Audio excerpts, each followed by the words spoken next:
Olá, meu nome é Júlio César Bastoni da Silva, eu sou professor de literatura brasileira no Departamento de Literatura da Universidade Federal do Ceará e também do programa de pós-graduação em Letras, Literatura Comparada da mesma universidade. Eu agradeço o convite da Entrelaces para falar um pouquinho sobre uma pesquisa minha que eu fiz entre os anos de 2015 e 2018, que resultou nesse livro aqui, que é o João Antônio, Literatura e Experiência Social no Brasil, publicado em 2019 pela editora da Universidade Federal de São Carlos, que foi onde eu desenvolvi esse projeto de pesquisa. Bom, eu gostaria de falar um pouco, né, sobre o que é essa pesquisa, João Antônio, etc.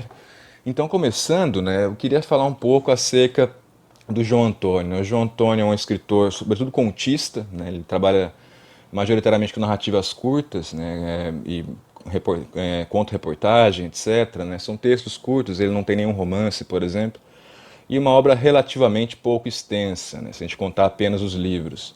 Mas ele tem uma produção bastante disseminada por periódicos brasileiros, seja periódicos da grande imprensa, como o Globo, o próprio Jornal do Brasil, é, e muitos outros, Última Hora, onde ele trabalhou durante bastante tempo, a revista Realidade, que foi uma revista de muita importância no final da década de 60, especialmente no Brasil. E essa produção do João Antônio, né, que eu tentei, digamos assim, fazer uma leitura de conjunto nesse texto, ela é bastante representativa do Brasil, digamos assim, das discussões acerca do Brasil durante a segunda metade do século XX, né, do século passado, né, que foi um período de grandes transformações. Né. O João Antônio, digamos assim, né, a atenção principal dele, né, era sobretudo voltado como contista interessado em representar as classes populares brasileiras, fez uma leitura de fato bastante instigante do Brasil e dos brasileiros, né? E é isso que eu tento pensar um pouco na minha pesquisa, né? Pensar de fato, através da obra do João Antônio, né, as representações que ele faz acerca do país e como isso diz alguma coisa acerca desse mesmo país na segunda metade do século XX. Né?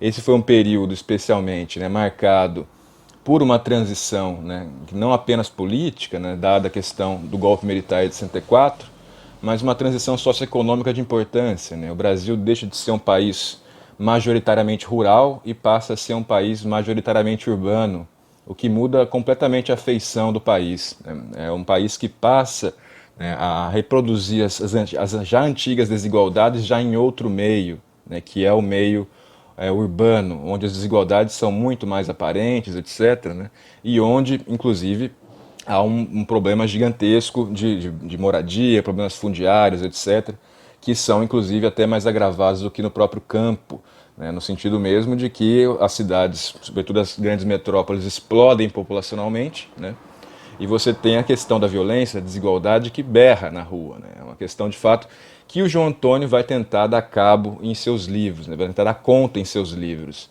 Né? O João Antônio publica de 63, que é o Malagueta, Perus e Bacanás, primeiro livro, até 96, com um livro chamado Dama do Encantado, né? Que foi o último livro dele, já muito próximo já do seu falecimento, que foi em outubro do mesmo ano. Né? João Antônio morreu em 96. Né? Muito bem.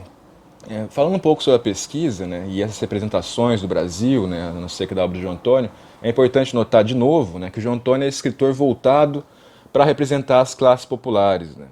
Mas o João Antônio tem um feitio, né, de escrita acerca dessas mesmas classes que é bastante peculiar. Né. Hoje, na literatura contemporânea, né, a que se produz nas últimas décadas, ela tem um feitio bastante, digamos, voltado a representar a violência urbana. Basta a gente pensar nos próprios escritores da periferia, como Ferrez, por exemplo, e em outros autores que são derivados da escrita do Rubem Fonseca, como Marcelino Freire, Fernando Bonassi, etc. Né? Esses autores, né, que tendem a cair, a pensar um pouco mais, digamos assim, essa questão desse fenômeno urbano violento, esse fenômeno urbano distópico, né, era digamos, um universo um pouco estranho ao João Antônio.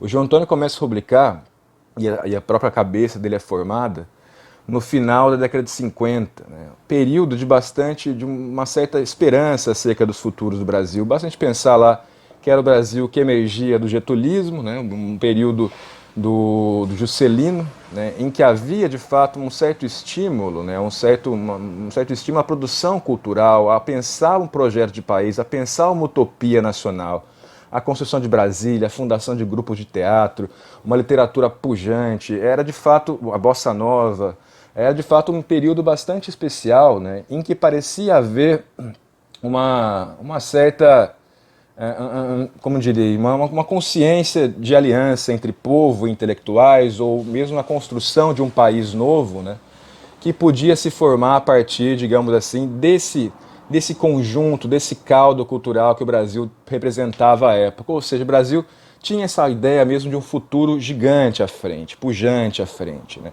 O João Antônio forma a sua cabeça nesse momento. Né?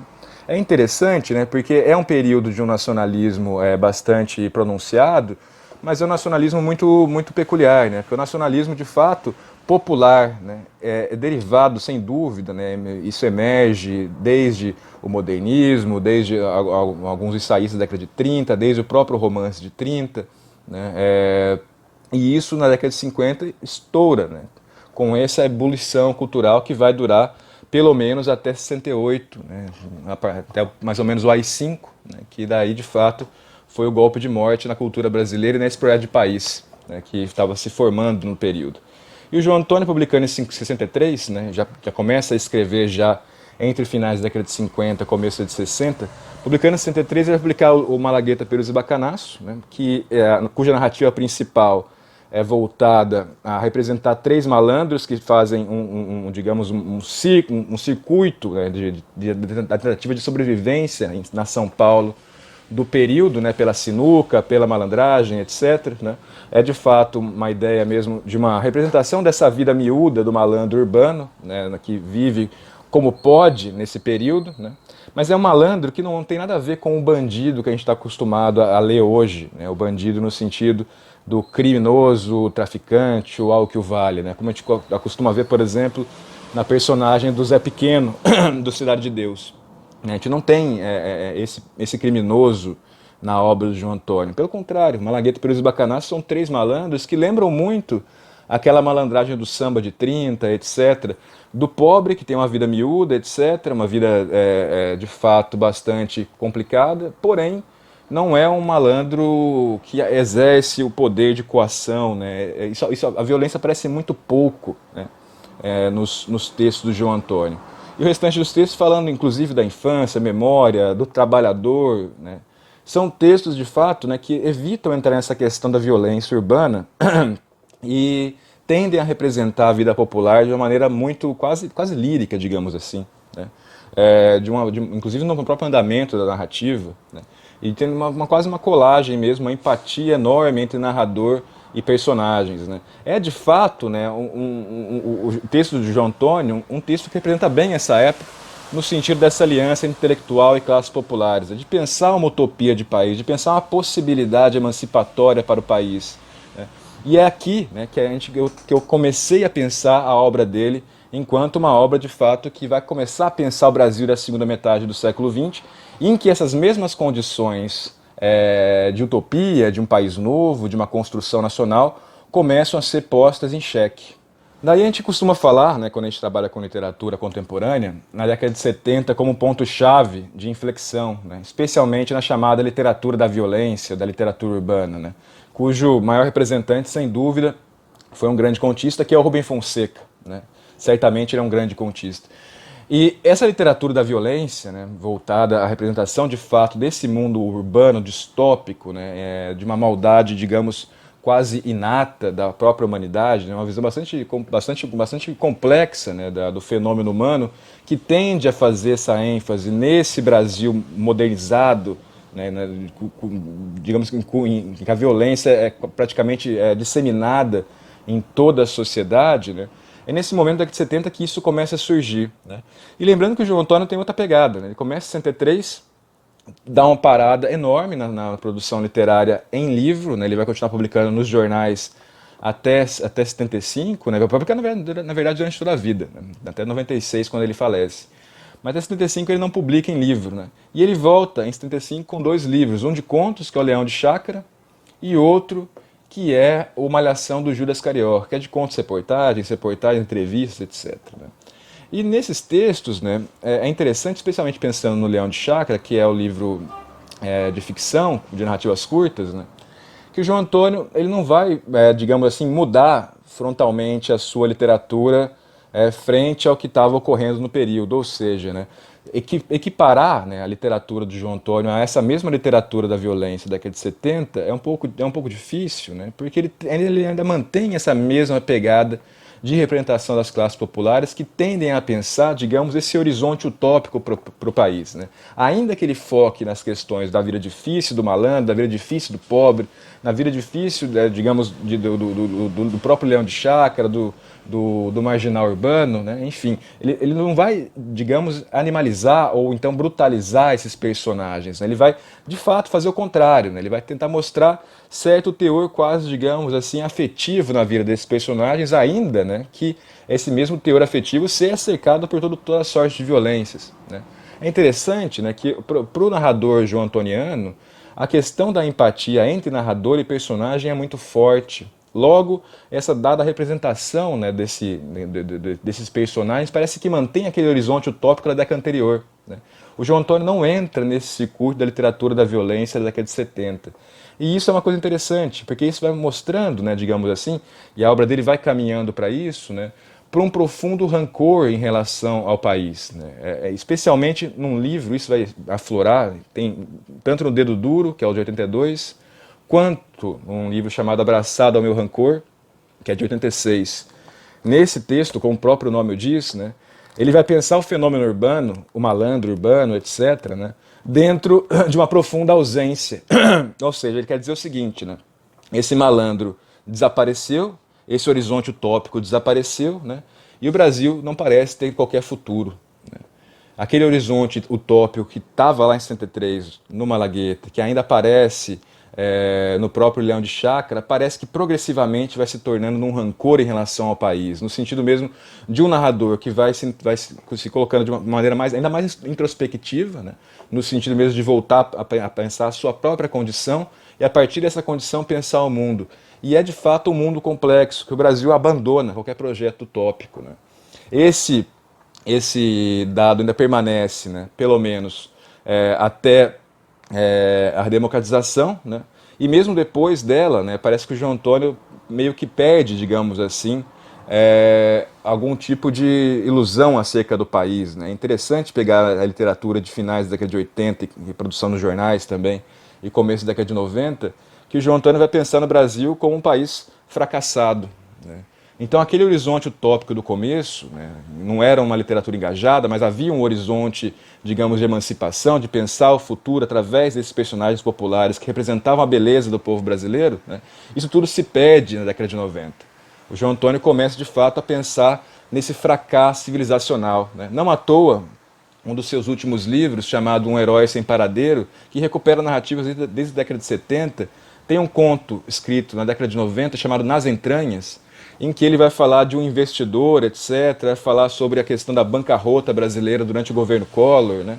Que é de fato aquela negação completa, a mediocrização do debate, econômico, político, etc., né?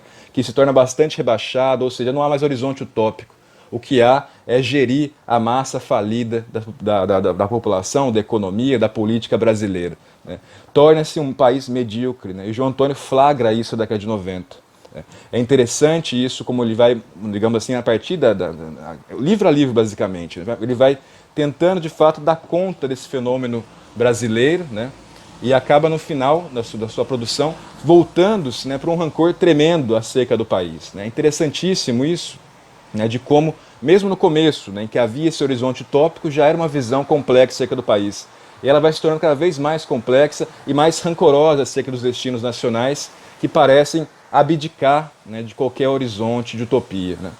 E são essas questões, né, que eu debato no meu livro. Né. Então eu convido, né, a todos que queiram conhecer esses textos, alguns estão na internet, em capítulos, etc., que eu publiquei em periódicos.